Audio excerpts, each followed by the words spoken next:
आपको live projects पर proper अगर हाई राइज बिल्डिंग्स की डिजाइन सिखाई जाए कैसा होगा गाइस। एक ऐसा इंसान सीखा है जो खुद एक स्ट्रक्चर इंजीनियर है, जिसने 100 से ज्यादा लाइव प्रोजेक्ट्स कर रखे हैं, क्या होगा गाइस, डेफिनेटली आपका कॉन्फिडेंस बूस्ट हो सकता है, आप बेहतरीन लेवल पे सीख सकते हैं। अगर आपको लाइव प्रोजेक्ट्स पर प्रॉपर कैसे वर्क करना है, कैसे आर्किटेक्चर तरफ से ड्राइंग आती है, कैसे उस पर हम लोग डीबीआर तैयार करते हैं, उसके बाद किस तरीके से उसकी ग्रिड तैयार करके एनालिसिस कैसे करते हैं, डायनेमिक एनालिसिस हो चाहे स्टैटिक एनालिसिस हो, जैसे क्लाइंट की रिक्वायरमेंट हो, चाहे टाइम हिस्ट्री एनालिसिस हो, चाहे रिस्पांस स्पेक्ट्रम एनालिसिस। गाइस ये वीडियो सीरियस तबके के लोगों के लिए है जो अपने कैरियर को नेक्स्ट लेवल पे लेके जाना चाहते हैं, as an structure engineer, as an structure consultant, as an freelancers, या फिर आप कंसल्टेंट है तो भी आपके लिए वीडियो काफी इंफॉर्मेटिव हो सकती है। वैसे पूरा सेशन लगभग 1 घंटे का है, तो बड़ा पेशेंस चाहिए इसको पूरा समझने के लिए, बट जो सीरियस लोग हैं वो समझेंगे। आपको लाइव प्रोजेक्ट्स पर प्रॉपर अगर हाई राइज बिल्डिंग्स की डिजाइन सिखाई जाए कैसा होगा गाइस। एक ऐसा इंसान सीखा है जो खुद एक स्ट्रक्चर इंजीनियर है, जिसने 100 से ज्यादा लाइव प्रोजेक्ट्स कर रखे हैं, क्या होगा गाइस, डेफिनेटली आपका कॉन्फिडेंस बूस्ट हो सकता है, आप बेहतरीन लेवल पे सीख सकते हैं। अगर आपको लाइव प्रोजेक्ट्स पर प्रॉपर कैसे वर्क करना है, कैसे आर्किटेक्चर तरफ से ड्राइंग आती है, कैसे उस पर हम लोग डीबीआर तैयार करते हैं, उसके बाद किस तरीके से उसकी ग्रिड तैयार करके एनालिसिस कैसे करते हैं, डायनेमिक एनालिसिस हो चाहे स्टैटिक एनालिसिस हो, जैसे क्लाइंट की रिक्वायरमेंट हो, चाहे टाइम हिस्ट्री एनालिसिस हो, चाहे रिस्पांस स्पेक्ट्रम एनालिसिस, किस तरीके से करते हैं कंप्लीटली। उनके पीछे केवल सॉफ्टवेयर पर टूल्स नहीं है, टूल्स के पीछे जो बैकग्राउंड में आईएस कोड के क्लॉज हैं वो कैसे उसको हम लोग क्लॉज को फॉलो करेंगे, उनके अकॉर्डिंग कैसे डिटेलिंग करेंगे, SP34 के अकॉर्डिंग डक्टाइल डिटेलिंग्स के लिए कोड कौन सा यूज करेंगे, सब कुछ डिटेल में अगर सीखना चाहते हो, अगर आप एक सीरियस पर्सन हो स्ट्रक्चर्स में अपनी जर्नी को तैयार करने के लिए, ये कंटेंट इतना बेहतरीन हो सकता है कि मैं अपने अगर मुझसे बोलूं तो शायद बहुत कम बोल पाऊंगा मैं। और दूसरी सबसे बड़ी बात गाइस कि जिस अफोर्डेबल फी में यूनिक सिविल आपको सर्विस देता है, आप सबको हमेशा इसके लिए तो थैंकफुल होना चाहिए, क्योंकि ये जो मैं कंटेंट दे रहा हूँ गाइस लाखों रुपए का कंटेंट है, मैं आपको 5000 में केवल प्रोवाइड कर देता हूँ। रीजन, हमने सोचा था कभी भी जब हमने यूनिक सिविल को स्टार्ट किया था जॉब के टाइम समय पे, हमने सोचा था समाज का किसी भी तबके का इंसान पैसे की वजह से वंचित न रह जाए, वो न सीख पाए, ऐसा हमारा मैं कोई ऐसा फी नहीं रखना चाहता हूं। आप तो आपको पता है कि मैं व्यायाम गुरुकुल की फी 2 लाख 2.5 लाख भी रख सकता हूं, बट हमने फी वो रखा है जो हर बच्चा अफोर्ड कर पाता है। रीजन यही है कि हर पर्सन सीख सके, हर पर्सन एक बढ़िया ऑफिस जॉब पा सके। साइट इंजीनियरिंग की लाइफ आपको बहुत बेहतर तरीके से पता है। स्ट्रक्चर इंजीनियरिंग एक व्हाइट कॉलर जॉब होती है। पूरा सेशन देखिए, शुभम सर आपको पढ़ाने वाले हैं जो कि एक बेहतरीन मेंटर है, खुद एक स्ट्रक्चर इंजीनियर है। 100 से ज्यादा मैंने खुद बताया कि आपको लाइव प्रोजेक्ट्स कर रखे हैं उन्होंने। उनके और क्लासेस में यहाँ पर पिन कर दे रहा हूं, उनको देख लीजिए। थोड़ी मेरी तबीयत गड़बड़ है तो आवाज थोड़ी गड़बड़ जा रही होगी, और कुछ इन्फॉर्मेशन चाहिए तो यहाँ नीचे एक नंबर दे दिया हूँ, उस पर कॉल कर लीजिए। सिलेबस के बारे में कुछ जानना हो सिलेबस के बारे में जान जाइए। उसके बाद सेशन वैसे दिया है, आप सेशन से आप आइडिया लगा लोगे। बेस्ट कंटेंट यूनिक सिविल आपको हमेशा जो भी कुछ दिया है बेस्ट ही देने का प्रयास किया है, तो आप लोग कर सकते हैं। शुभम सर के जो भी ओल्ड स्टूडेंट हो प्लीज कमेंट करके लोगों का मोटिवेशन भी बढ़ाना, बताना कि सर किस लेवल पे आपको पढ़ाते हैं, कैसे लाइव प्रोजेक्ट का एग्जांपल ही नहीं, अभी यहाँ पर जो ट्रेनिंग होने वाली है खुद ही लाइव प्रोजेक्ट पर ट्रेनिंग होने वाली है, उसको कैसे सीखने वाले हो। आप लोग 1 घंटे का पूरा सेशन देखिए। सीरियस लोग नीचे कॉल कर लीजिए, व्हाट्सएप ग्रुप दिया है उसको ज्वाइन कर लीजिए, कॉल पे डिस्कस कर सकते हैं। सर के और क्लासेस देखने हैं तो मैं पिन कर दे रहा हूँ, 2-4 क्लासेस यूट्यूब पे और हैं, देख लीजिए फिर डिसीजन लीजिए। मेरा मानना यही है, कोई स्ट्रक्चर कंसल्टेंट बनना चाहता है, समय नहीं है स्ट्रक्चर गुरुकुल की पूरी 5 घंटे की क्लास करने के लिए, 2 घंटे डेली समय देना है। 8:30 से लगभग 9:30 10 o'clock तक बैच चलेगी। 1 घंटे प्रैक्टिस कर लीजिए, मीन्स 2 घंटे अगर आपने घर पे समय दे दिया आपका पूरा काम हो जाएगा, और 3 महीने बाद रिजल्ट बहुत अच्छा हो जाएगा। ये थोड़ी बैच लंबी जा रही है, आप जल्दी से जाइए रिकॉर्डिंग देखिए, नीचे कॉल कर लीजिए। टोटल अगर आप डेडिकेटेड हैं तो आप कैरियर बना सकते हैं। मिलता है नेक्स्ट वीडियो में। जय हिंद जय भारत। वीडियो को पूरा देख के आप नीचे अपना प्रतिक्रिया देना कि आपको ये डीबीआर समझ में आया क्या। अगर डीबीआर समझ में आया तो नेक्स्ट टॉपिक भी समझ में आएगा। बाकी 2-3 सेशन में और भी आपको दिखा दे रहा हूँ कैसे लाइव प्रोजेक्ट पर हम लोग काम करते हैं। कॉन्फिडेंस है तो ज्वाइन कर लो, नहीं तो कोई वो दिक्कत नहीं है। बट इस कंटेंट को क्या बोलते हैं, मनी से यानी फीस से कंसिडर मत करना, क्योंकि फी इसकी तौहीन कर देगी। हम लोगों ने फी हमेशा अफोर्डेबल रखा है, कंटेंट बहुत हाई लेवल का है। चलिए आप डिसाइड करिए, और जो शुभम सर के ओल्ड स्टूडेंट है लोगों का मोटिवेशन बढ़ाएं जेन्युइन रिप्लाई करके। तो आर्किटेक्ट हमें ड्राइंग शेयर करता है, तो वो हमें पूरे प्रोजेक्ट का एक पैकेज शेयर करता है, ठीक है। अब उस पैकेज में क्या क्या है, कौन कौन सी बिल्डिंग आती हैं, वो क्या लोकेशन है, वो सब हमें पता लगता है, ठीक है। उसके हिसाब से हम एक रिपोर्ट बनाते हैं जिसको बोलते हैं डिजाइन बेसिस रिपोर्ट, ठीक है। तो वो डिजाइन बेसिस रिपोर्ट अभी मैं आपको दिखाऊंगा कैसा क्या होता है। Okay sir. हाँ, अभी मैं आपको दिखाऊंगा उसमें हम कैसे बनाते हैं, क्या क्या हमें फैक्टर्स लेने हैं।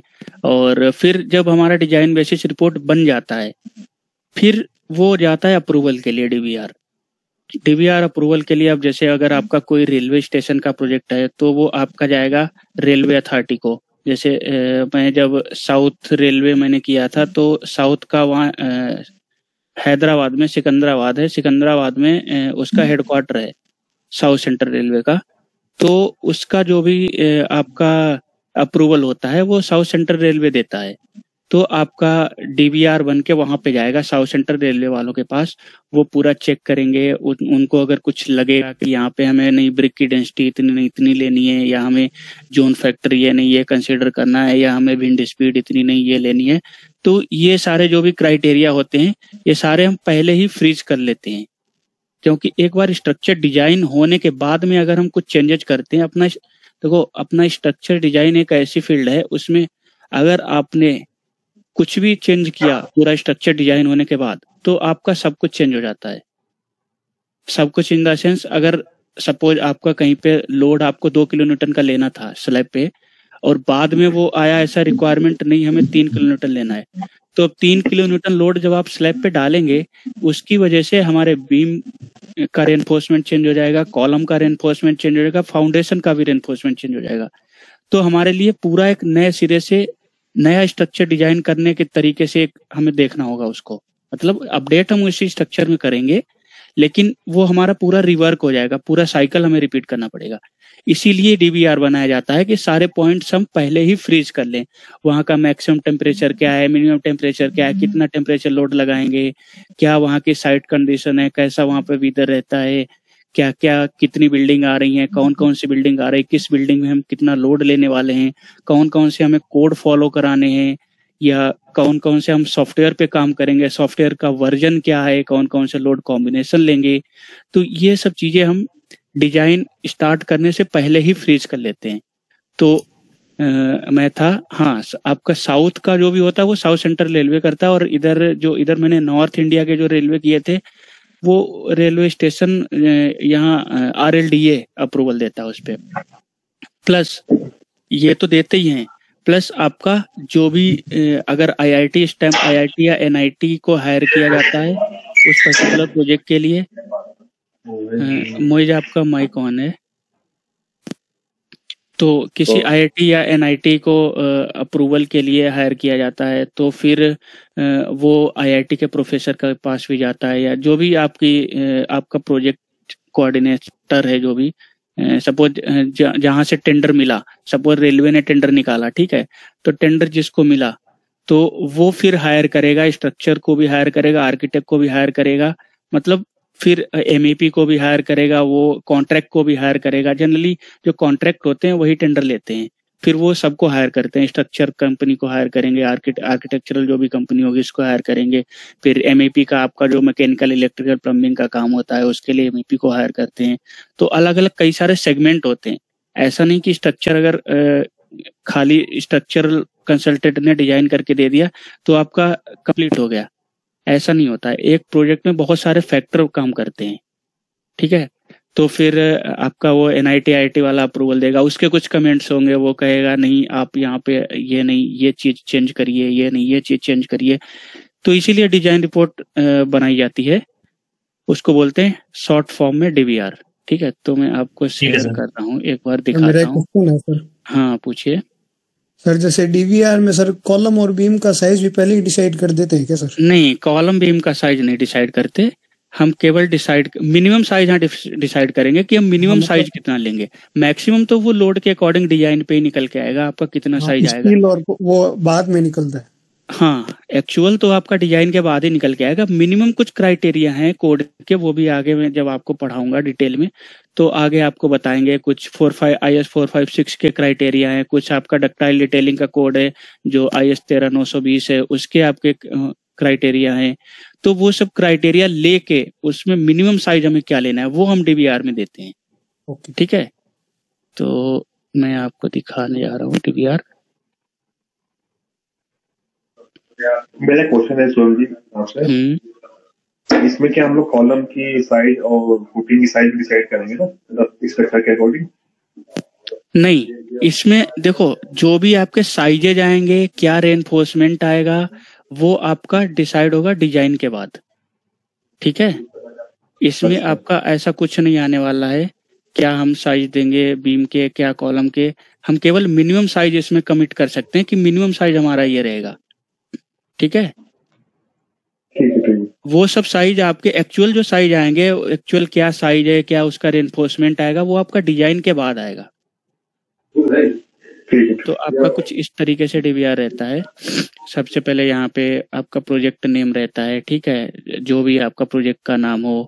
फिर यहाँ पे ये structural design basis report DVR, यहाँ पे क्लाइंट आपका रहता है, कौन क्लाइंट है। जैसे अगर यूपीपीडब्ल्यूडी हुई तो आप यहाँ पे यूपीपीडब्ल्यूडी लिखोगे, या इंडियन रेलवे हुआ तो इंडियन रेलवे लिखोगे, या सपोज XYZ जो भी क्लाइंट है, या कोई आपका प्राइवेट जो आपका बहुत जो बड़े बड़े बिल्डर वो आपके बिल्डर हैं बड़े बड़े, सपोज जैसे आपके M3M वगैरह हो गए, तो आपको वहाँ पे इनका नाम लिखना पड़ेगा। या गोदरेज है, गोदरेज बड़े बड़े अपार्टमेंट बनाता है, तो यहाँ पे आप गोदरेज लिखेंगे।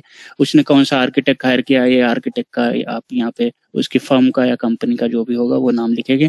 उसने कौन सा स्ट्रक्चरल कंसल्टेंट हायर किया, अगर आप स्ट्रक्चर कंपनी में काम कर रहे हैं, आप डीवीआर बना रहे हैं, तो आप अपनी ही स्ट्रक्चरल कंपनी का नाम लिखेंगे, ठीक है। फिर यहाँ पे कौन सा रिवीजन जा रहा है, डेट, डॉक्यूमेंट नंबर। फिर आगे आते हैं हम कंटेंट में। कंटेंट में आपका स्कोप क्या है, और आपका क्या क्या आप के कौन कौन सा काम करना चाहते हैं, वो सब यहाँ पे। स्ट्रक्चर टाइप, फायर रेजिस्टेंट, हमें कितने घंटे के लिए बिल्डिंग को फायर एक्सपोज्ड रखना है, प्लस आपका जो भी कंक्रीट की ग्रेड हम क्या लेंगे, रेनफोर्समेंट की ग्रेड क्या लेंगे, स्ट्रक्चरल स्टील का अगर कोई उसमें आ रहा है, जैसे अगर इंडस्ट्रियल शेड वगैरह आ रहा है कुछ ऐसा, जैसे जनरली कहीं कहीं होता है कोई यूनिवर्सिटी में बना रहे हैं, वहाँ पे अगर हमें गराज टाइप का बनाना है तो वहाँ पे स्टील के शेड भी बनाने पड़ेंगे। तो उसके लिए आप स्टील की ग्रेड क्या रखेंगे। लोड्स में आपका डेड लोड क्या रहेगा, लाइव लोड क्या रहेगा। इम्पोज्ड लोड को ही लाइव लोड बोलते हैं, ठीक है। और फिर आपका अर्थक्वेक लोड क्या रहेगा, क्या जोन है वहाँ का, वहाँ की क्या विंड स्पीड है। फिर आपके लोड कॉम्बिनेशन आप क्या क्या रखेंगे। आप डायनेमिक एनालिसिस कौन से मेथड पे करना चाहते हैं, रिस्पॉन्स स्पेक्ट्रम एनालिसिस या अदर कोई मेथड। फिर आपके फाउंडेशन क्या क्या आपकी रिकमेंडेशन रहेगी, वो सॉइल रिपोर्ट आती है, उसके अकॉर्डिंग हमको फाउंडेशन रिकमेंडेशन मिल जाती है कि अभी मैं आपको दिखाऊंगा कि कितनी डेप्थ पे हमें कितनी एसबीसी मिल रही है। फिर उसके हिसाब से हमारा डिजाइन होता है फाउंडेशन। फिर आपका एप्लीकेबल कंप्यूटर सॉफ्टवेयर, आप कौन कौन से सॉफ्टवेयर यूज कर रहे हैं, कौन सा उसका वर्जन यूज कर रहे हैं। फिर आपको कोडल प्रोविजन डिटेलिंग, आप कौन कौन से कोड से आप करेंगे, आप कौन कौन से कोड यूज करेंगे डिजाइन के लिए, मैक्सिमम मिनिमम परसेंटेज एनफोर्समेंट का कितना रखेंगे, यूटिलाइजेशन रेशियो अगर स्टील का है, फिर मिसलेनियस, और फिर आपका कोड के रेफरेंस, आप कौन कौन से कोड रेफरेंस में ले रहे हैं, ठीक है। तो इस टाइप का कुछ होता है। अब ये डिटेल में है, मैं आपको ब्रीफली थोड़ा इंट्रोड्यूस कर देता हूँ इससे, फिर मैं आपको ये फाइल शेयर कर दूंगा, आप लोग देख लेना, डिटेल में इसको पढ़ना, ठीक है।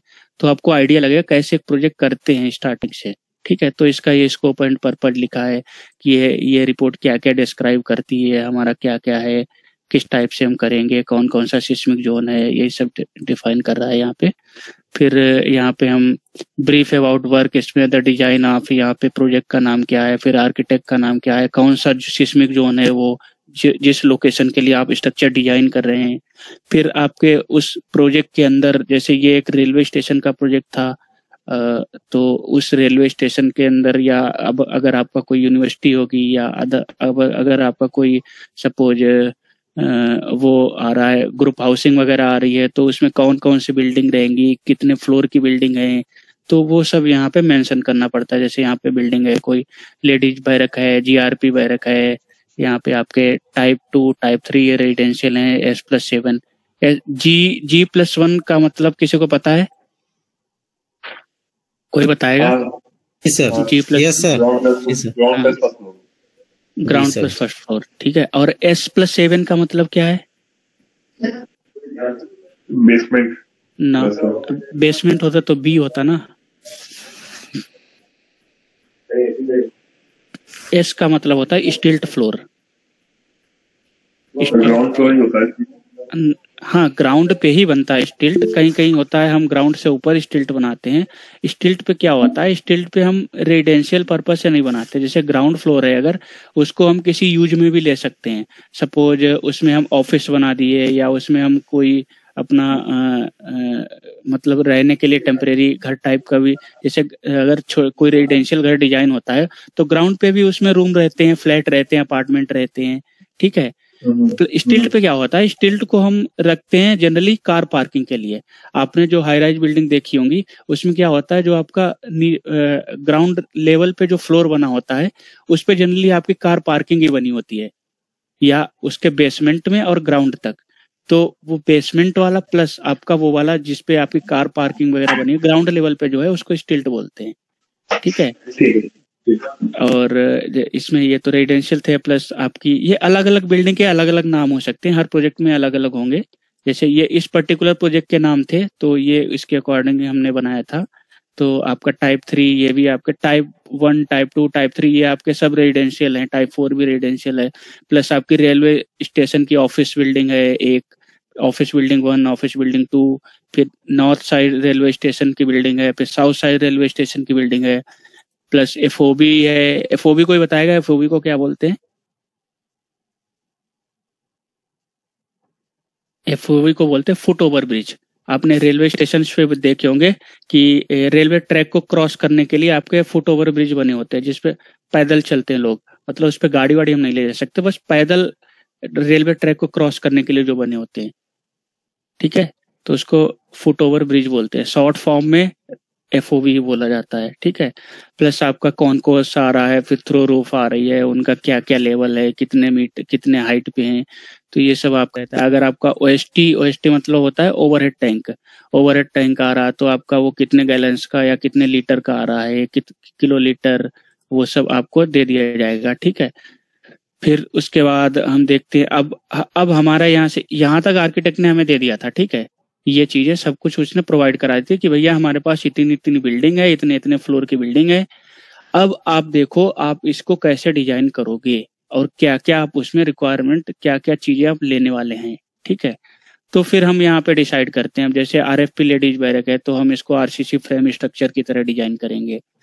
अब आरएफपी है तो ये भी आरसीसी का फ्रेम स्ट्रक्चर ही बनेगा, ठीक है। एफओबी है, जैसे एफओबी तो हम स्टील का बनाते हैं, स्टील स्ट्रक्चर का बनता है, ठीक है, फुट ओवर ब्रिज। फिर आपका कॉन्कोर्स हो गया। कॉन्कोर्स क्या होता है, कॉन्कोर्स पे अपने मेट्रो स्टेशन पे देखोगे कि कॉन्कोर्स में कॉलम बहुत दूर दूर तक होते हैं, तो आपके वहां पे क्या होता है, पोस्ट टेंशन बीम यूज किए जाते हैं या कंपोजिट बीम यूज किए जाते हैं, या आपने देखा होगा बड़े बड़े स्टील के गर्डर डाल दिए जाते हैं, तो उसमें हमारा कंपोजिट स्ट्रक्चर यूज होता है, ठीक है। तो जहाँ पे जैसा हम जिस टाइप का ये स्ट्रक्चर टाइप है आपका, क्या आरसीसी टाइप स्ट्रक्चर या स्टील स्ट्रक्चर टाइप, तो ये चीज हम यहाँ पे मेंशन कर देंगे। फिर आपकी थ्रो रूफ, कहीं कहीं क्या होता है नीचे से आपका आपने देखा होगा बड़े बड़े मॉल्स में देखा होगा आपने, नीचे से आपका पूरा आरसीसी का स्ट्रक्चर बना, सपोज 4-5 फ्लोर तक आपका आरसीसी का बना।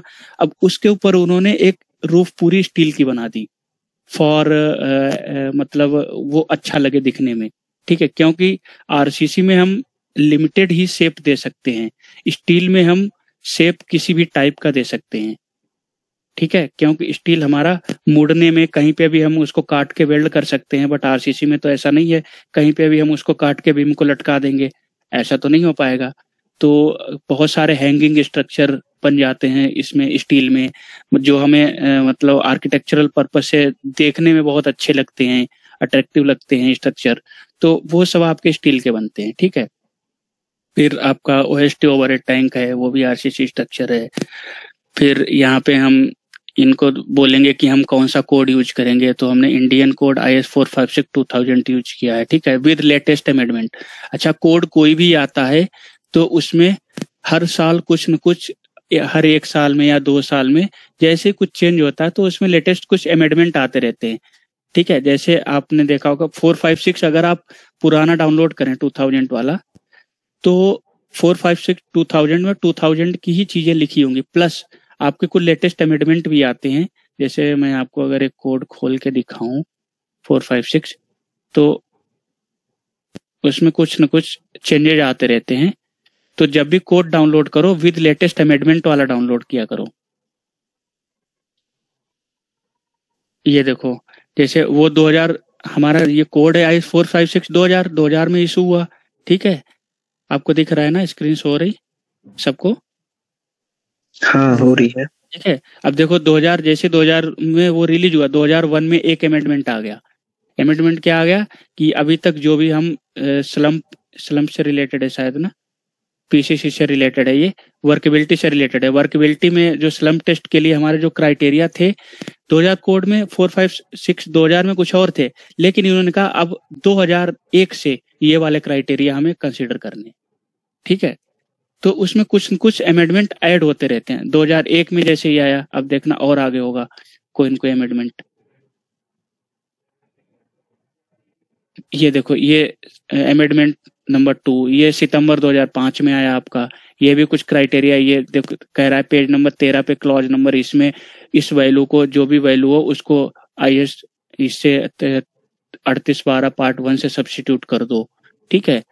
तो हर साल इसमें कुछ न कुछ चेंजेज होते रहते हैं, वो अमेंडमेंट ऐड होते रहते हैं। अब देखो उनका कुछ क्राइटेरिया पहले का था, अब ये कह रहा है नहीं M55 के लिए अब हमें ये क्राइटेरिया लेने हैं, ठीक है। अब देखो ये आपका क्राइटेरिया, ये नया अमेंडमेंट 2007 में इसमें ऐड हुआ।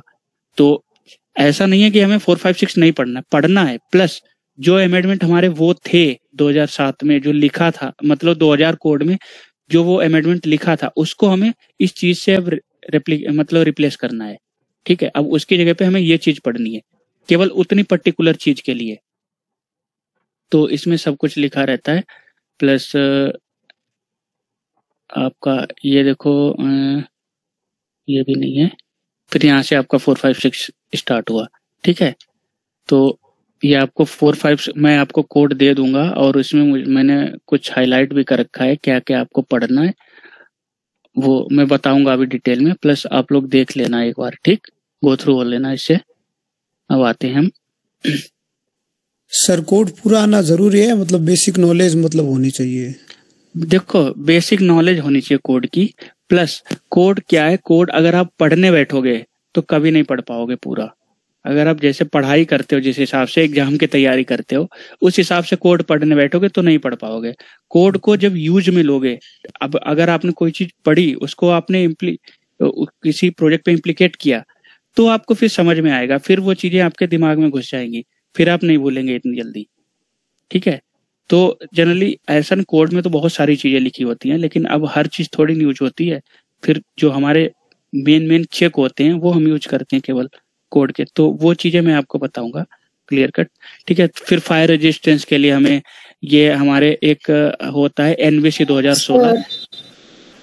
अभी 2025 में कुछ 4-5-6 का कुछ ड्राफ्ट चेंज कर रहे हैं क्या? हाँ देखो क्या होता है, कोई भी कोड जब आने वाला होता है, जैसे ये अभी 2020, तो वो उनका एक ड्राफ्ट लॉन्च करते हैं, ठीक है। ड्राफ्ट में फिर वो अब सबसे ओवरव्यू लिया जाता है, कोई अपना कमेंट करेगा। उन्होंने अभी जो दिया, उन्होंने सपोज दिया हमारा बीम का कवर अभी हम 25 ले रहे थे, अब हम 30 लेंगे, तो फिर उस पे अलग अलग यूनिवर्सिटीज के या अलग अलग कंपनी के लोग, अलग अलग जो भी लिटरेचर वगैरह रिव्यू करते हैं, वो लोग उस पे कमेंट करेंगे कि नहीं 25 नहीं, 25 तो 30 तो बहुत ज्यादा हो जाएगा, नहीं हम तो 35 चाहते हैं, कोई कहेगा नहीं तो हम तो 28 चाहते हैं। तो ये सब कमेंट अभी आएंगे उस पे, इसीलिए ड्राफ्ट लॉन्च किया जाता है।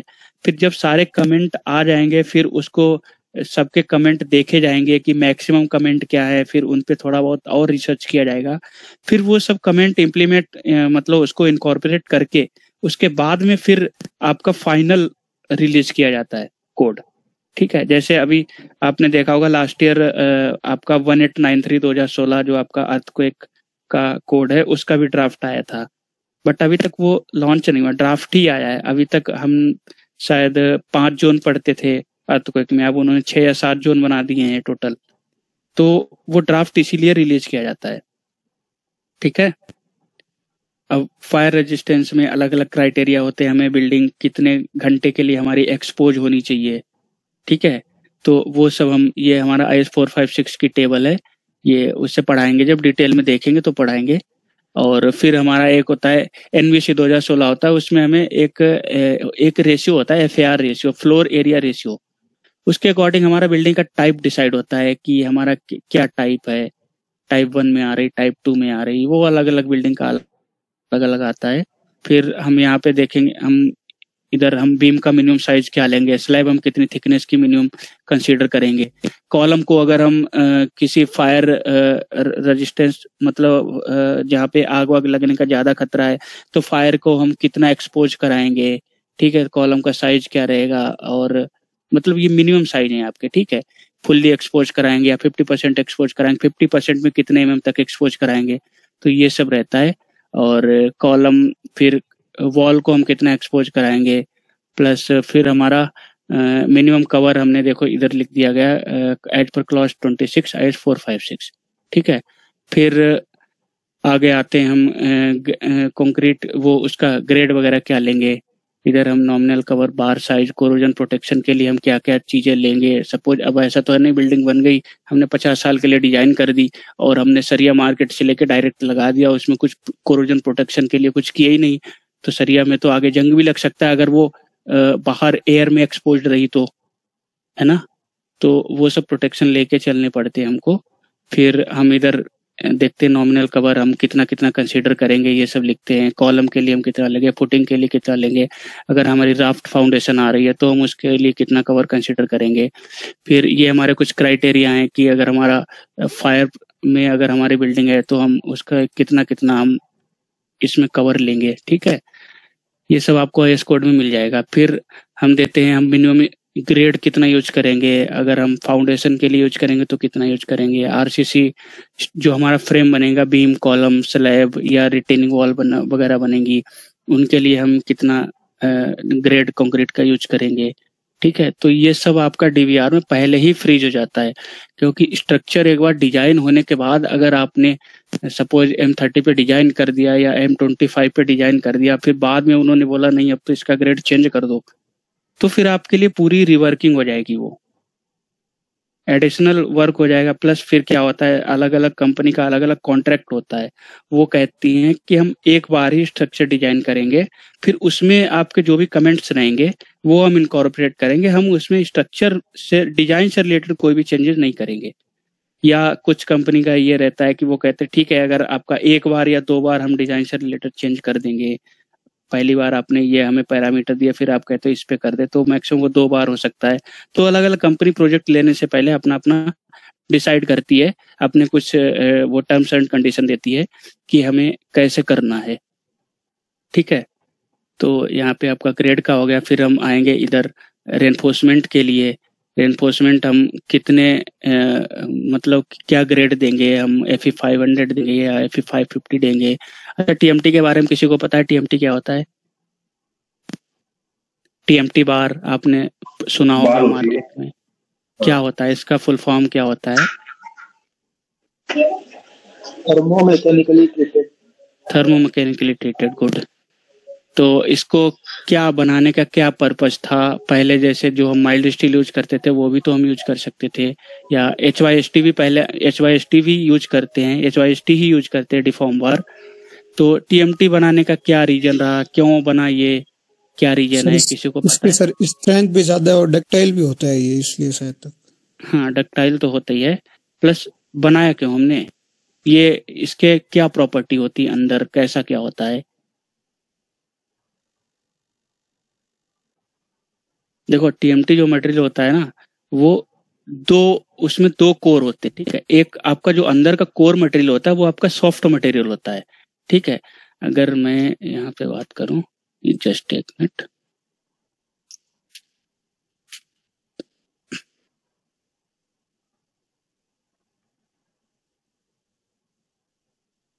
तो एक ये आपका बार हो गया ना, ठीक है। फिर ये आपका अंदर का कोर हो गया, ठीक है।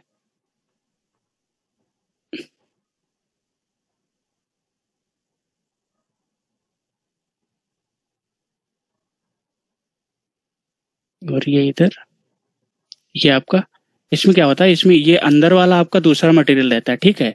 जो ब्लू वाला मटेरियल है आपका, ये दूसरा मटेरियल है, और ये वाला ये आपका दूसरा मटेरियल। ब्लू वाला जो मटेरियल होता है आपका सॉफ्ट मटेरियल होता है, ठीक है। और जो आपका आउटर वाला मटेरियल होता है वो हार्ड मटेरियल होता है। इसको बोलते हैं एक जो सॉफ्ट मेटल, आई थिंक मैं इसमें कंफ्यूज हो रहा हूँ कि किसको क्या नाम, दोनों के पता है लेकिन इसमें कंफ्यूज हो रहा हूँ कि अंदर कौन सा होता है बाहर क्या होता है। एक मटेरियल होता है फेराइट परलाइट और एक मटेरियल का नाम होता है मर्टेनस्टिक मटेरियल, मर्टेनस्टिक मटेरियल, ठीक है। तो आपके दो, इसमें हम दो मटेरियल को कंबाइन करके बनाते हैं। अब ये आपके हॉट रोल्ड बार होते हैं, तो क्या होता है पहले सॉफ्ट बार को रोलर में हॉट मतलब रेड हॉट करके रोल कर लिया जाता है, ठीक है। फिर उसके ऊपर आपका जो हार्ड वाला मटेरियल होता है वो उसके ऊपर कोटिंग करके वो रोल कर दिया जाता है। तो इसके अंदर आप दो टाइप के मटेरियल होते हैं, एक सॉफ्ट मटेरियल होता है, एक हार्ड मटेरियल होता है। तभी इसको बोलते हैं थर्मो मैकेनिकली ट्रीटेड। मैकेनिकल शब्द क्यों आया? क्योंकि हमने उसकी प्रॉपर्टीज में चेंज किया है, मैकेनिकल प्रॉपर्टी में हमने उसको चेंज किया। एक हो गया सॉफ्ट मटेरियल, एक हो गया आपका हार्ड मटेरियल, ठीक है। और थर्मो मतलब हीट से रिलेटेड है, ट्रीटेड मतलब उसको हम हीट से रेड हॉट करके उसको हम रोल कर रहे हैं, ठीक है। तो इसका ये कॉन्सेप्ट होता है। अच्छा, एक नई बार भी आ गई मार्केट में, उसको TMX बार आपने सुना होगा। वो फायर रेजिस्टेंस ज्यादा होता है उसमें कंपेयर टू TMT बार, ठीक है। तो ये सब आगे देखेंगे हम लोग। तो अभी यहाँ के लिए जो भी हमने दिया था FE 550D या FE 500D कंफर्मिंग टू, ये अच्छा ये आपका IS कोड होता है इसका, जो आपका रेनफोर्समेंट यूज करते हैं उसका 1786 IS कोड होता है। फिर मिनिमम इलोंगेशन कितनी होनी चाहिए, फिर आप कौन कौन से डाया बार यूज करेंगे मिनिमम और मैक्सिमम। जैसे कहीं कहीं पे एक मैंने ये रेलवे स्टेशन किया था, उसमें आपने जनरली साइड पे नहीं देखा होगा 28 डाया का बार। आपने जनरली, हम जो जनरली यूज करते हैं वो 8, 10, 12, 16, 20, 25 और 32 और 36 mm डाया के बार यूज करते हैं, ठीक है। और ये एक हमारा स्पेसिफिक रेलवे स्टेशन था, क्योंकि ये प्रोजेक्ट काफी बड़ा था, तो हमने इसमें 28 डाया का भी बार यूज किया था। तो अगर आप मार्केट में लेने जाएंगे तो आपको नहीं मिलेगा 28 डाया का बार। वो क्या होता है, वो अब ये गवर्नमेंट प्रोजेक्ट था तो डायरेक्ट कंपनी को ऑर्डर लगाना पड़ता है इनके लिए। तो वो स्पेसिफिक उस प्रोजेक्ट के लिए आपको जितना टन, आपको 1000 टन 2000 टन जितना आपको सरिया रिक्वायरमेंट रहेगा उतना वो आपको उतने डाय का बना के दे देते हैं, ठीक है। प्लस फिर हम मैकेनिकल कपलर यूज करते हैं। क्या मैकेनिकल कपलर आप कोई जानता है क्या होता है? हाँ सर, लैपिंग के जगह पर प्रोवाइड कर सकते हैं कपलर्स। और कितने डाया से ऊपर यूज होता है? I think 25 mm। नहीं, देखो पुराने कोड में जो लिखा है, पुराने कोड में लिखा है कि 32 mm से ऊपर हम मैकेनिकल कपलर यूज करेंगे, ठीक है। लेकिन जहां तक मैं सही हूँ 32 या 36 mm लिखा है, ठीक है, पुराने कोड में। बट अभी जो नया कोड आया है हाई राइज का, उसमें आपको 20 mm डाया या 20 mm से ही आपको मैकेनिकल कपलर यूज करना है, ठीक है। वो आगे आपको पढ़ाएंगे, एक बार देख लेते, कंफर्म ही कर लेते। IS कोड 16700/2023, ये वाला आपका नया कोड आया है अभी, आई थिंक नवंबर या दिसंबर 2023 में आया है।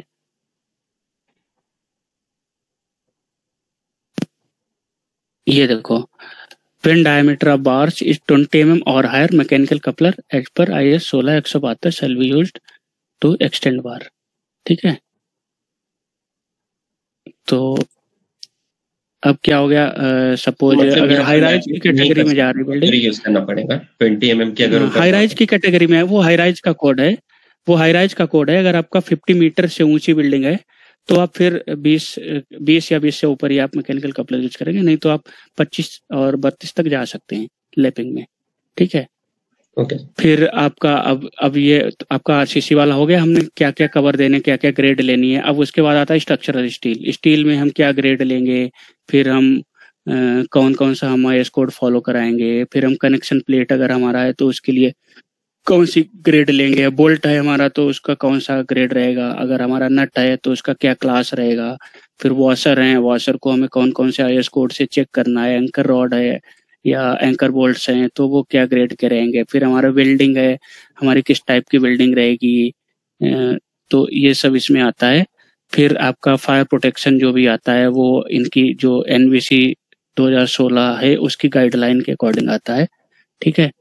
फिर अगर हमारा कंपोजिट कहीं, जब स्टील जो हमारा होता है, स्टील स्ट्रक्चर जो बनता है, सपोज FOB बन रहा है तो उस पर हम कंपोजिट डेक स्लैब डालते हैं। कंपोजिट डेक स्लैब जानता है कोई? कंपोजिट डेक स्लैब, किसी को आइडिया है? नहीं है? No sir. ठीक, तो मैं आपको दिखा देता हूँ कंपोजिट डेक स्लैब क्या होता है।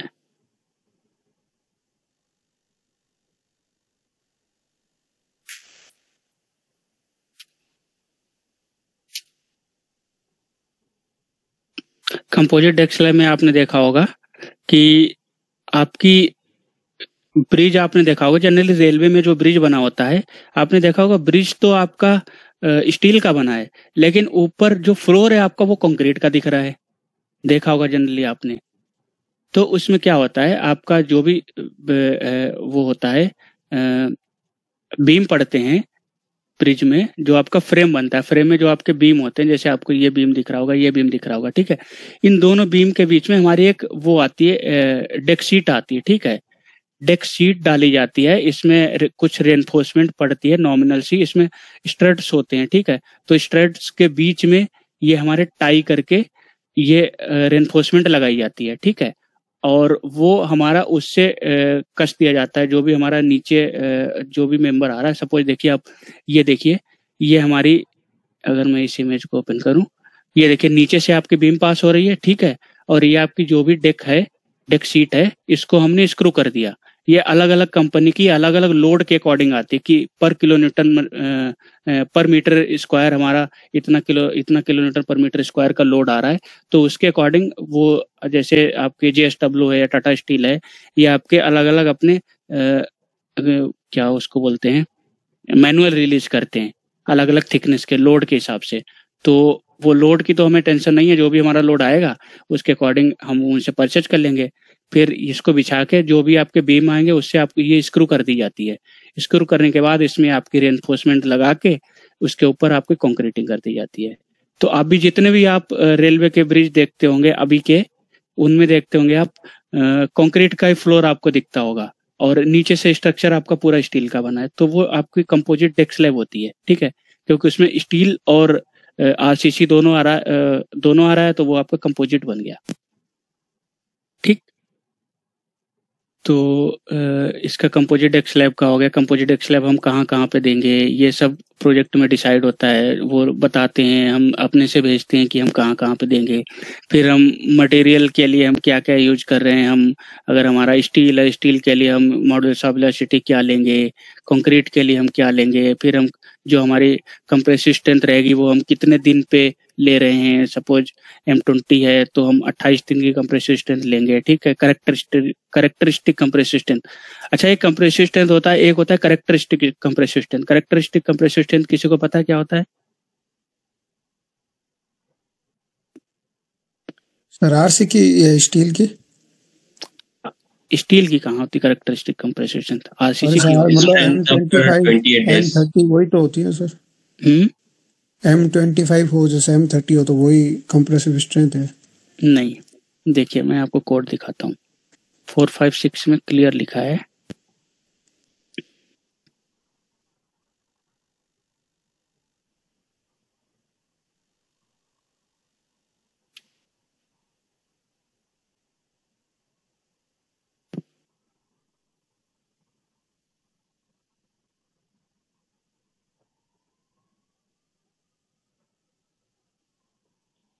मैं आपको, वैसे तो मैं बता दूंगा, लेकिन मैं आपको पढ़ाना चाहता हूँ, क्योंकि जब आप कोड देखेंगे ना साथ साथ, तो वो आपके दिमाग में रहेगा, ठीक है। हाँ, ये देखियो, characteristic strength of material. Characteristic strength क्या होती है, जो भी हमारी, सपोज हमने M20 का मटेरियल लिया, ठीक है, तो हम उससे ये एक्सपेक्ट करेंगे, जो हमारी नॉर्मल स्ट्रेंथ होती है उसके बारे में बता रहा हूँ। जो नॉर्मल स्ट्रेंथ होती है, नॉर्मल कंप्रेसिव स्ट्रेंथ होती है, उसके लिए अगर हमने M20 का क्यूब कास्ट किया तो हम उससे ये एक्सपेक्ट करते हैं कि वो 28 दिन पे हमें 20 मेगापास्कल की स्ट्रेंथ दे, ठीक है।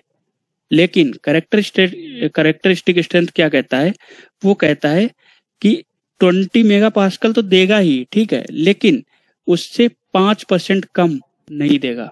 5% का मतलब, अगर मैं उसका 5% देखूं, 20 मेगापास्कल का कितना निकला बताइए, बताइए।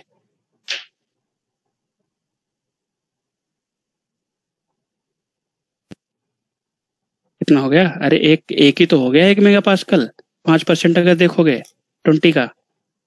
आवाज आ रही ना मेरी? 1 MPa। हाँ 1 MPa हो गई ना? आ रही आवाज? जी सर 1 MPa। Yes sir. हाँ ठीक है। तो वो कहता है कि जो भी हमारी स्ट्रेंथ है, जितने कंप्रेसिव स्ट्रेंथ के लिए हमने वो क्यूब कास्ट किया, उससे 5% से ज्यादा स्ट्रेंथ फॉल नहीं होनी चाहिए। ठीक है, वही लिखा है देखिए।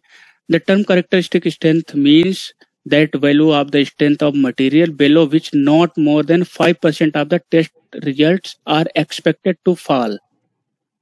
मतलब कैरेक्टरिस्टिक स्ट्रेंथ कहता है कि कम से कम उसकी 19 मेगा पास्कल तो स्ट्रेंथ आनी ही चाहिए। ठीक है, तो ये होता है मतलब कैरेक्टरिस्टिक स्ट्रेंथ का मतलब जो भी स्ट्रेंथ के लिए हम डिजाइन कर रहे हैं उसके 5% से ज्यादा नहीं उसकी वैल्यू फॉल होनी चाहिए। अगर ज्यादा फॉल हो गई तो फिर प्रॉब्लम है। ठीक, तो हम हमेशा कैरेक्टरिस्टिक स्ट्रेंथ ही लेते हैं, क्योंकि हम मान के चलते हैं एकदम साइड पे। अब ऐसा तो है नहीं, वहां पे जो क्यूब कास्ट करेगा वो तो लेबर रहेगी। ठीक है, अब कुछ तो उसमें एरर्स आएंगे ही ना, थोड़ा बहुत। एकदम परफेक्टली कुछ मटेरियल मिक्सिंग में हमारे कुछ एरर्स होंगे, कुछ हमारी कास्टिंग में एरर होंगे, तो परफेक्ट तो नहीं आ सकता, कुछ ना कुछ तो आएगा ही इधर उधर। तो इसलिए हम कैरेक्टरिस्टिक कंप्रेसिव स्ट्रेंथ ही मान के चलते हैं पहले से ही, कि हम ये मान के चलते हैं कि लगभग उससे 5% की स्ट्रेंथ गिर ही जाएगी। ठीक है, 5% से ज्यादा नहीं गिरनी चाहिए। ठीक, अब स्टिफनेस मॉडिफायर ये एक कॉन्सेप्ट है स्ट्रॉन्ग कॉलम वीक बीम का। ये जब हम IS 1893 पढ़ेंगे तो उसमें बताएंगे आपको। ठीक है, तो इसमें हम कॉलम को 35% की मोमेंट ऑफ इनर्शिया के लिए डिजाइन, वो कॉलम को 70% मोमेंट ऑफ इनर्शिया के लिए डिजाइन करते हैं और बीम को हम 35% के लिए डिजाइन करेंगे। फिर हम लोड अपने क्या क्या ले रहे हैं, जो हम RCC की डेंसिटी हम क्या लेंगे, और फिर हमारा ब्रिक की डेंसिटी हम क्या लेंगे। ये ब्रिक की डेंसिटी भी हर बहुत जगह पे वेरी करती है। सपोज आप अभी दिल्ली में है, दिल्ली की सॉइल की जो भी डेंसिटी है वो कुछ और है, ब्रिक बनती तो मिट्टी से ही है। अब सॉइल की डेंसिटी पे डिपेंड करेगी, वहाँ की डेंसिटी कुछ और है तो उसकी ब्रिक की वहाँ की डेंसिटी कुछ और हो जाएगी। तो ब्रिक की डेंसिटी भी बहुत ज़्यादा वेरी करती है, इसलिए हमें वहाँ सब चेक कराने पड़ते हैं। वो सब मटेरियल टेस्टिंग के बाद ही ये DBR बनता है। मटेरियल टेस्ट हो जाता है एक बार, क्या क्या कंप्रेसिव स्ट्रेंथ आ रही है जो हम उसमें मटेरियल यूज करने वाले हैं स्ट्रक्चर के लिए, फिर हम उसके अकॉर्डिंग DBR बनाते हैं। उनकी रिपोर्ट आती है, मटेरियल टेस्टिंग लैब होती है, वो अपनी अपनी रिपोर्ट देती है। ठीक है, फिर हम फ्लोर फिनिश पूरी टीम मिलकर DBR रिपोर्ट बनाती है। नहीं, पूरी टीम नहीं बनाती है, वो मटेरियल टेस्टिंग लैब होती है, वो मटेरियल टेस्ट करके देती हैं। ठीक है, उसकी क्या कंप्रेसिव स्ट्रेंथ आ रही है या उसका क्या डेंसिटी आ रही है। ठीक है, तो वो सब हमें देते हैं। फिर हम उस डेंसिटी वही हम डेंसिटी लेंगे ना लोड के लिए, फिर उतना ही हम उतनी डेंसिटी के हिसाब से हम लोड लगाएंगे ना। सपोज मटेरियल में आपका कुछ और था और टेस्टिंग के बाद आपका कुछ और आ गया और हमने डिजाइन कुछ और लोड के लिए कर दिया, तो फिर तो वो प्रॉब्लम है ना, वो पास ही नहीं करेगा। पास करेगा भी तो हमारा आगे अप्रूवल के लिए जाएगा, जो भी हमारी हायर अथॉरिटी है। अगर आप रेलवे का प्रोजेक्ट कर रहे हैं तो आपका रेलवे के पास जाएगा, प्लस IIT के पास जाएगा, तो वो वहां पे रिजेक्ट कर देंगे। तो अल्टीमेट आपको तो देखना पड़ेगा ना क्या वहाँ की डेंसिटी आ रही है। ठीक है, सॉइल की डेंसिटी आपको सॉइल रिपोर्ट से मिल जाएगी, वो भी आपको दिखाऊंगा अभी आगे चल के।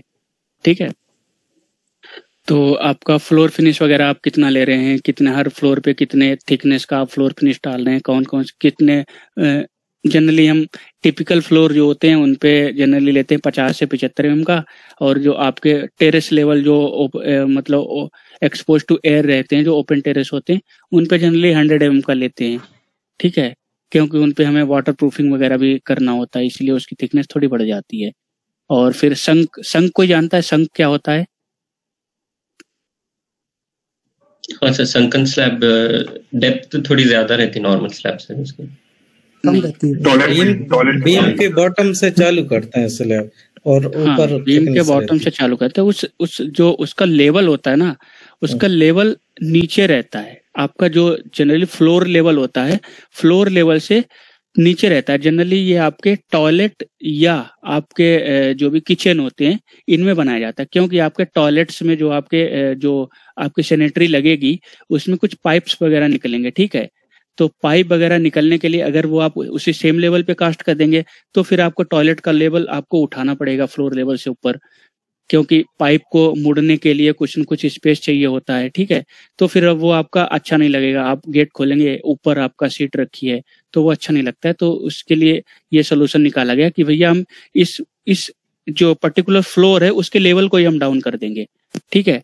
और उसमें हम जितना डाउन हुआ उसमें हम उस हिसाब से फिलिंग कर देंगे।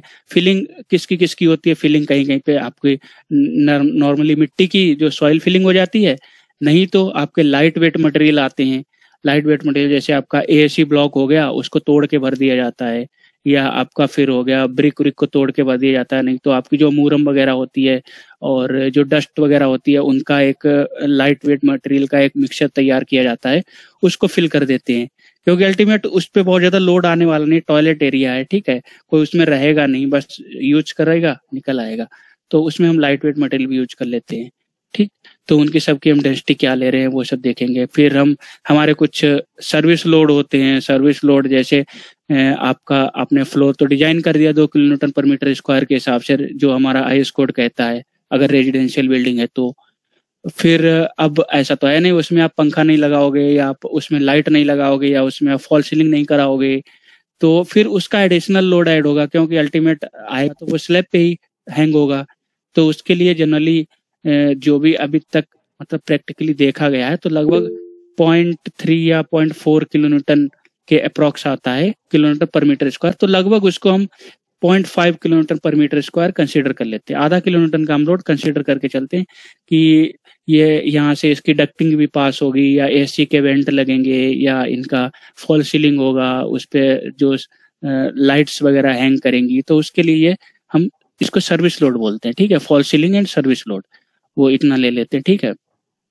फिर अगर आपकी रेलिंग वगैरह आ रही है, स्टेयर केस वगैरह आ रही है, या आपका ऊपर पैरापेट है, पैरापेट पे अगर आप पैरापेट बना रहे हैं तो आपकी ब्रिक की वॉल जाएगी। नहीं तो पैरापेट में कभी कभी लोग थोड़े थोड़े ब्रिक के कॉलम दे देते हैं, बीच बीच में स्टील की रेलिंग डाल देते हैं। तो रेलिंग के लिए जनरली एक जनरल लोड लेके चलते हैं 2 से 3 किलो न्यूटन का, लगभग वही आता है, ठीक है।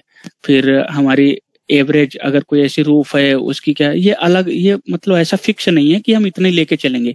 ये हर प्रोजेक्ट का अलग अलग डिसाइड होता है। जैसे इस प्रोजेक्ट का जो डिसाइड हुआ था वो मैं आपको बता रहा हूँ, ठीक है। अब आप जो प्रोजेक्ट कर रहे होंगे हो सकता है उसके लिए कुछ और डिसाइड हो, है ना।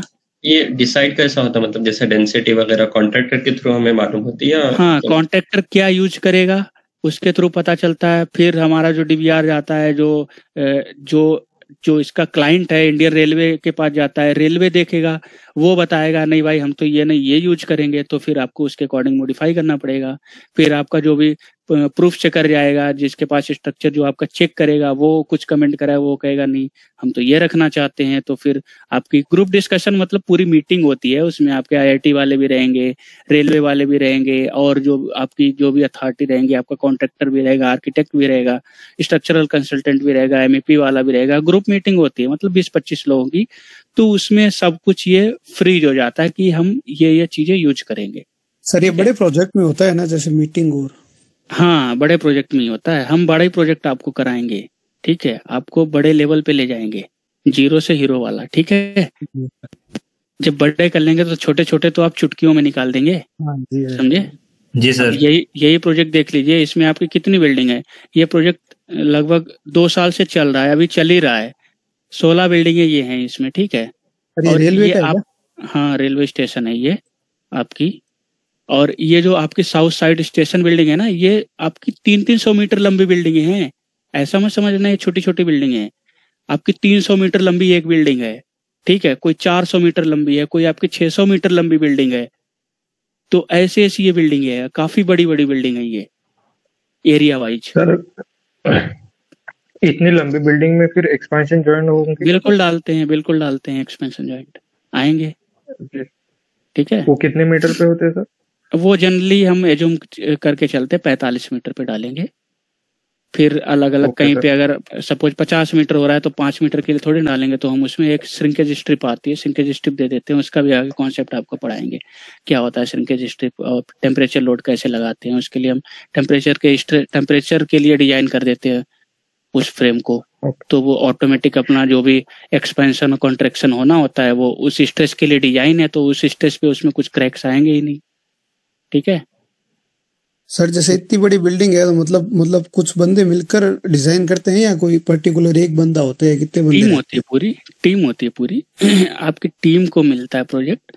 टीम में फिर कुछ मेन बंदे होते हैं, जैसे इस प्रोजेक्ट का मेन मैं था, ठीक है। तो स्टार्टिंग लेवल पे मेरे पास ही आया था और फिर आगे चल के मैंने इस प्रोजेक्ट को लीड किया। मैं ही आईआईटी वालों के पास जाता था, मैं ही रेलवे वालों के पास जाता था, जो भी अप्रूवल लेना है, जो हमने यूज किया है, जैसे हमने डिजाइन किया है, उनके कुछ क्लॉज होते थे, वो कहते थे ये चीज आपने क्यों यूज कर ली, कैसे यूज की, तो उनको वो सब डिटेल में समझाना पड़ता है, डिजाइन पूरी वेरीफाई करानी पड़ती है, क्रॉस क्वेश्चनिंग होती है, मीटिंग्स होती हैं, वो सारी अटेंड करनी पड़ती हैं। मतलब बहुत लंबा प्रोसेस होता है। सर इसमें आरसीसी स्टील दोनों की अलग अलग टीम रहती है?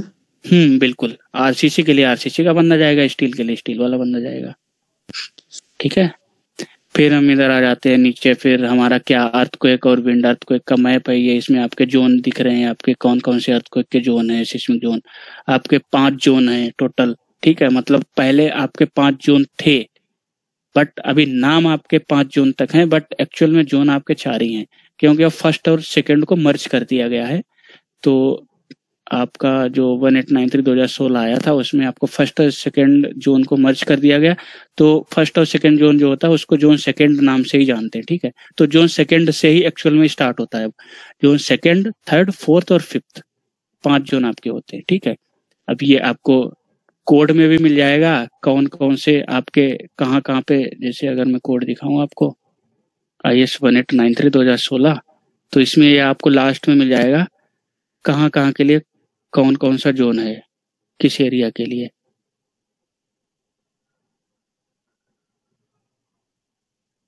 ये देखिए कौन कौन सा सपोज कौन कौन सा सिटी या टाउन कौन से जोन में आता है। जैसे झांसी आपका जोन सेकंड में आ गया, जोधपुर आपका जोन सेकंड में आ गया, जोरहट आपका जोन 5th में आ गया, कोहिमा जोन 5th में आ गया, कोलकाता जोन 3rd में आ गया, ठीक है। तो उनके अलग अलग जोन फैक्टर होते हैं, वो डिटेल में हम पढ़ेंगे जब अर्थक्वेक पढ़ेंगे, ठीक है, उसकी टेंशन मत लो। बट और फिर अगर कोई सिटी इसमें नहीं है, सपोज रांची है, रांची इसमें नहीं है, या रांची के पास का कोई सिटी है, छोटी सी सिटी है, तो हम उसको कैसे देखेंगे? तो फिर हम उसको इससे देखेंगे, अपने जो हमारा मैप होता है ना। अब इसमें देखो कलर वाइज इन्होंने अलग अलग दिखा रखा है। जैसे जोन सेकंड है वो ब्लू कलर का रखा है, जोन 3rd पीला कर रखा है। तो सपोज रांची अगर यहाँ कहीं पे आ रहा है, उसके पास में जो हमारा कोई छोटा सा अगर टाउन है या कस्बा या जिला है, जो भी आ रहा है, वो हम यहाँ पे देख लेंगे कौन सा आ रहा है, वो कौन सा इसमें आ रहा है, ठीक है, कौन से जोन में आ रहा है। तो वो फिर हमें मैप से भी क्लियर हो जाता है।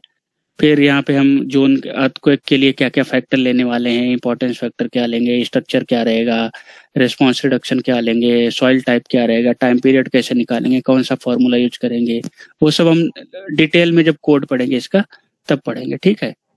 और फिर किस बिल्डिंग के लिए हमें कितना इंपॉर्टेंस फैक्टर रखना है, ये सब यहाँ पे दिया है। ऐसे आपका विंड का होता है, जैसे विंड के भी आप अलग अलग विंड स्पीड के हिसाब से डिवाइड हैं, ठीक है। विंड में आपके देखो 1 2 3 4 5 6 जोन दिखा रखे हैं, ठीक है।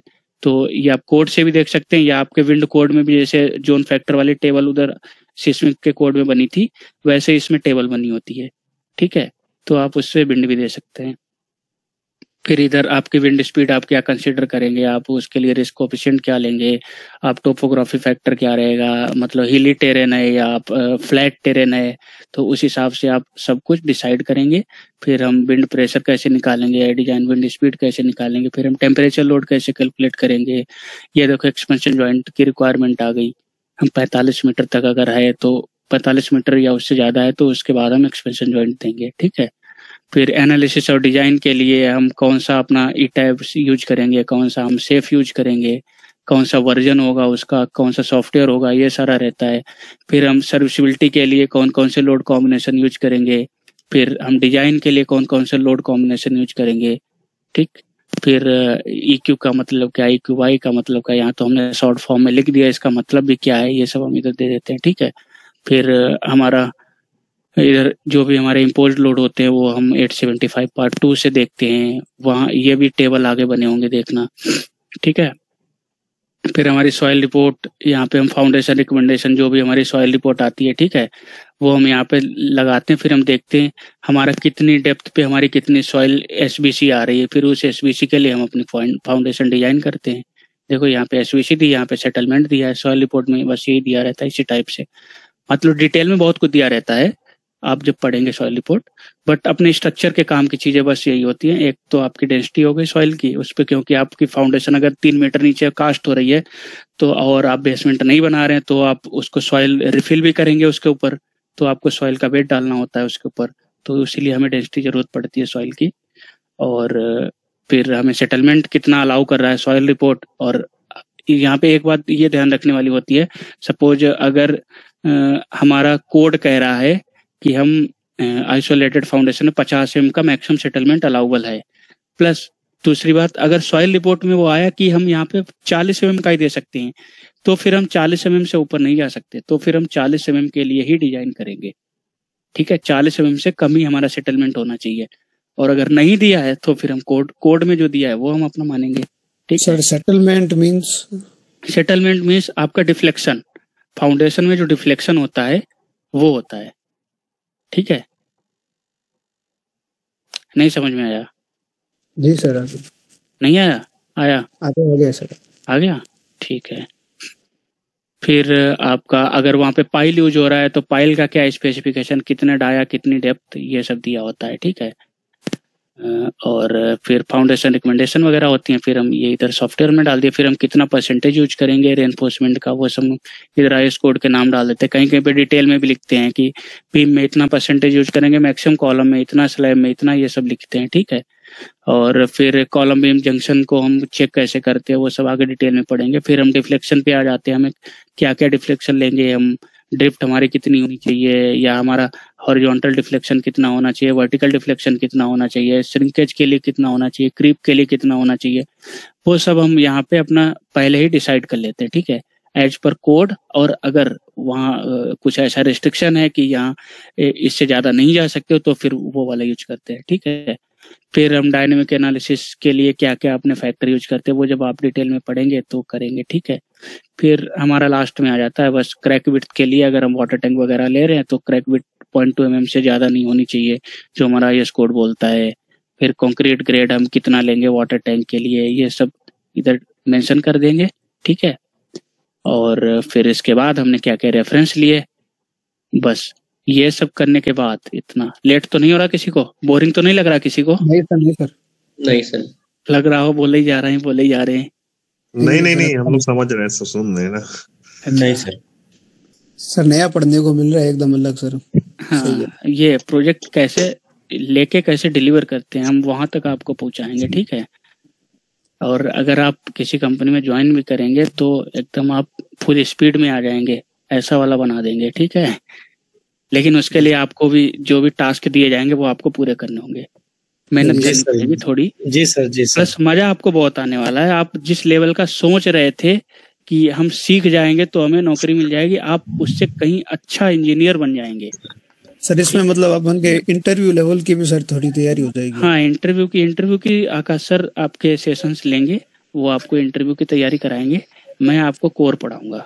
ठीक है, आपका सॉफ्टवेयर प्लस आपका जो भी ये रहेगा। सर रोज रात में ही रहेगी क्लास? हाँ, रात को ही रहेगी, 9 से 10 वैसे टाइम है। अब स्ट्रक्चर डिजाइन वालों के लिए कोई टाइम क्राइटेरिया नहीं रहता है, 9 से 10:30 भी हो सकता है, 11 भी हो सकता है, मैं ऐसे बोल रहा हूँ। लेकिन हमारा ई-टैब क्रैक वर्जन डाउनलोड करवाएंगे सर? ई-टैब का लिंक ग्रुप में दे दिया है मैंने, वहां से आप ई-टैब और सेफ डाउनलोड कर लीजिए।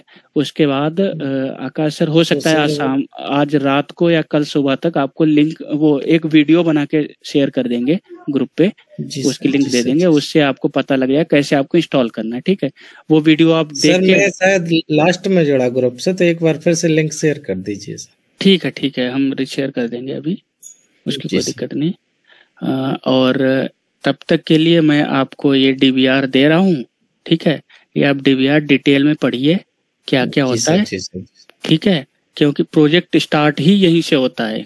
अगर हमें ये बेसिक चीजें नहीं पता रहेंगी, हमें क्या क्या क्राइटेरिया फॉलो करने हैं, क्या क्या चीजें, एक मतलब पूरा हमारा वो बन जाता है, क्या बोलते हैं, प्रोजेक्ट का कैसे हमें लेके चलना, ओवरव्यू पूरा प्रोजेक्ट का हो जाता है डीवीआर से। अब इसमें आपको पता लग गया होगा कि इसमें अगर 16-17 बिल्डिंग है तो ऐसा तो है नहीं 2 महीने में ये खत्म हो जाएगा प्रोजेक्ट। ठीक है, तो आपको ये भी पता लगा वो बड़ा प्रोजेक्ट है। प्लस इसमें आपको टाइप ऑफ स्ट्रक्चर भी पता लगे होंगे कि आरसीसी फ्रेम भी यूज हो रहा है, आरसीसी पीटी बीम भी, कंपोजिट स्टील भी यूज हो रहा है, स्टील स्ट्रक्चर भी यूज हो रहा है। तो टाइप ऑफ स्ट्रक्चर भी आपके कई तरीके के हैं, आपके वाटर टैंक भी आ रहा है, तो बहुत चीजें इससे आपको पता लगती हैं डीवीआर से। और डीवीआर फ्रीज करना स्टार्टिंग लेवल पे बहुत जरूरी होता है, इसके बिना हम प्रोजेक्ट नहीं स्टार्ट कर सकते। अगर स्टार्ट करेंगे तो फिर बाद में अगर चेंजेज आएंगे तो उसके लिए आपको दोबारा फिर से पूरी वर्किंग करनी होगी। आपका तो काम बढ़ेगा ही बढ़ेगा, आपने करके दे दिया, ठीक है। अब सपोज एक बिल्डिंग है, उसमें आपके 4000 5000 बीम हैं, तो 4000 बीम की आप पूरा एक एक बीम की डिटेलिंग चेक करेंगे, ठीक है। फिर आप डिटेलिंग चेक करने के बाद फिर आप ड्राफ्टमैन को देंगे कि भैया इस बीम में सरिया चेंज हुआ, अब वो अपना दिमाग लगाएगा। तो लगभग एक बहुत माइनर से चेंज में आपका लगभग कई हफ्ते का काम बढ़ जाता है, बहुत सारे वीक्स आपके चले जाते हैं ऐसे ही, ठीक है। तो स्टार्टिंग लेवल पे ये क्लोज करना बहुत जरूरी होता है, समझे। और मैं आपको यहाँ पे कुछ उसके आईएस कोड की पीडीएफ दे रहा हूँ, इसमें मैंने कुछ कुछ हाईलाइट कर रखा है जो मेन पॉइंट मुझे लगे। अभी मैं पूरा पढ़ नहीं पाया, जितना मैंने पढ़ा जो मेन पॉइंट आपके यूज होते हैं वो मैंने हाईलाइट कर रखे हैं ऐसे ऐसे करके, ठीक है। वो चीजें आप लोग देख लेना, इनके नोट्स बना लेना। किसी को लगे, देखो नोट्स बनाना बहुत जरूरी है। मैं भी जब स्टार्टिंग में आकाश सर ने स्टार्ट किया था, मैं भी आकाश सर का स्टूडेंट था, ठीक है। तो आकाश सर क्या था, जो भी बोलते थे, ऐसा नहीं कि वो जो लिखवाते थे वो तो मैं लिखते ही था, वो जो बोलते जाते थे ना वह मैं साथ साथ में लिखता जाता था। और all in one course Akash sir का शायद किसी ने देखा हो या नहीं देखा हो, वो रिकॉर्डेड आप एक इटावो शेप का पूरा है। ऑल इन वन मैंने 3 से 4 बार मैंने रिपीट किया उस कोर्स को। अगर खाली बैठा हूं तो मैं टाइम बेकार नहीं जाने देता था, मैं ऐसे अपना ऑन करके वीडियो लेक्चर अपना रख लिया, तो कुछ चीजें सुनते सुनते दिमाग में बैठ गई, हमारे सबकॉन्शियस माइंड में चली गई, और कुछ चीजें अपने प्रैक्टिस करके चली गई। तो इसके लिए आपको लगना पड़ेगा थोड़ा, ठीक है। ये मैंने यहाँ आपको कुछ हाईलाइट करके दे दिया है। मिनिमम ग्रेड क्या यूज करोगे, मैक्सिमम ग्रेड क्या यूज करोगे हाई राइज बिल्डिंग के लिए, ठीक है। डायमीटर ऑफ बार क्या यूज करोगे, जो भी मेन पॉइंट है वो हाईलाइट करके दे दिए। और ये मैं आपको शेयर कर दूंगा सारे कोड और ये डीवीआर, ठीक है। सर जो पॉइंट हाईलाइट किया उन्हीं के नोट्स बना ले। हाँ देखो, पढ़ना तो आपका पूरा ही है, प्लस जो हाईलाइट किए ना वो आपके सब पॉइंट यूज में आने वाले हैं। इस पूरे जो भी आपका 45 दिवसीय प्रोग्राम है 45 डेज का इटैप प्लस शेफ का, वो आपका पूरी डिजाइन के दौरान आपको वो सारे पॉइंट यूज में आने वाले हैं, ठीक है। तो वो आप नोट भी कर सकते हैं, या अगर आपको लगता है कि आप सॉफ्ट कॉपी से पढ़ सकते हैं हाईलाइट करके, तो आपको जो और पॉइंट लगे अच्छा वो भी आप हाईलाइट कर सकते हैं, ठीक है। तो वो ओनली डिपेंड ऑन यू। मेरा तो सजेशन ये रहेगा कि आप लोग कॉपी पेन से नोट्स बनाएं, क्योंकि मैंने भी वही किया था। ये चीजें जब तक आप हैंड प्रैक्टिस नहीं करेंगे तब तक दिमाग में टिकती नहीं है चीजें, ठीक है। और मेरे पास इटैप 20 है, तो वो चलेगा ना क्रैक वर्जन? चलेगा, बिल्कुल चलेगा, ठीक है। आपको कुछ भी इंस्टॉल करने की जरूरत नहीं है, आपका 20 चलेगा, ठीक है। 16 वाला है, 16 नहीं चलेगा, 16 नहीं चलेगा, क्योंकि आपका 1893 2016 एक तो उसमें नहीं होगा, ठीक है।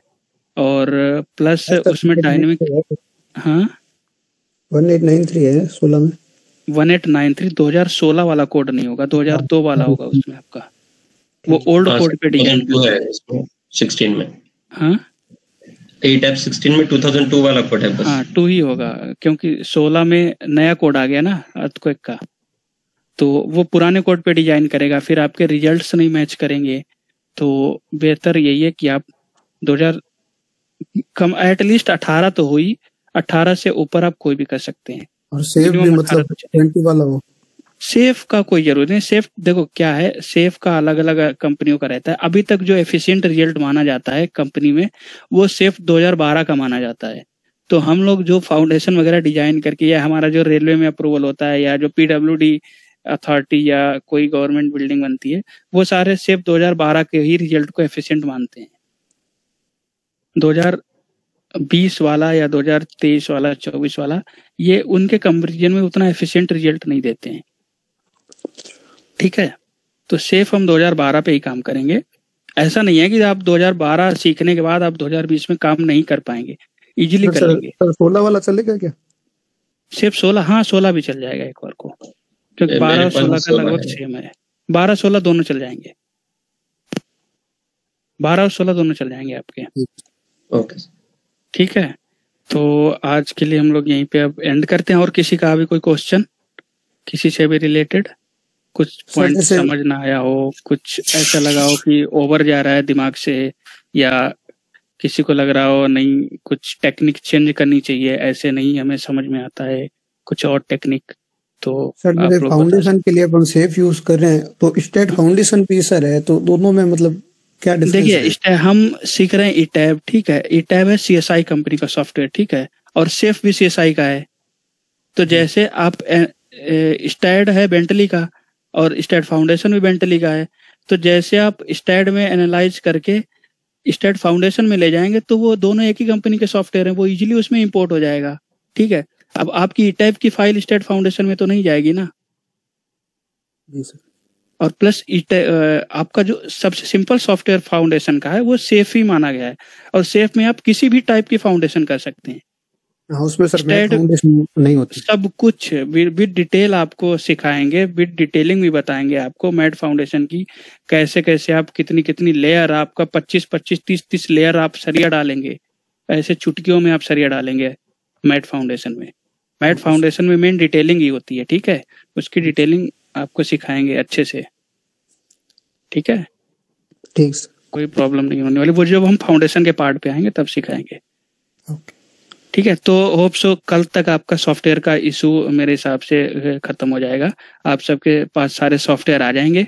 तो कल से फिर हम धीरे धीरे, अब जैसे अभी हमने जो इधर पढ़ा M20, M25, M30, कल से हम सॉफ्टवेयर में मटेरियल बनाएंगे, मटेरियल डिफाइन करेंगे। M20 हम कैसे बनाएंगे, M30 कैसे बनाएंगे, M40 कैसे बनाएंगे, वो मटेरियल हम बनाएंगे। फिर स्टील का मटेरियल हम बनाएंगे, Fe500 क्या होता है। फिर हम सेक्शन बनाएंगे, बीम कॉलम के, स्लैब के सेक्शन, प्रॉपर्टी डिफाइन करेंगे। फिर वहां से कल से हमारा शुरू होगा। ठीक है, ओके ओके सर। और किसी का कुछ डाउट? सर ये DBR में समझो सपोज बीम की साइज ये कंक्रीट M30 मेंशन करे, अगर डिजाइन में वो फेल हो रहा है M30 पर और आर्किटेक्चर पर्पस से हम डेप्थ भी नहीं बढ़ा सक रहे, तो जब क्या करना है उसमें? देखो वो डिपेंड करता है उसमें, फिर हम जाएंगे स्टील के बीम में वहां पे, या हम जाएंगे PT बीम में। ठीक है, जो पोस्ट टेंशनिंग बीम आपका होता है, अगर कुछ ऐसा सीन आ रहा है उसी ग्रेड पे हमारा बीम फेल हो रहा है और हम वहां पे डेप्थ का हमारा इशू है, तो फिर वहां पे यही सोल्यूशन है, हम PT बीम में जाएंगे, post tensioning beam. Okay sir, मतलब अपन बाद में चेंज नहीं कर सकते इसमें DBR में?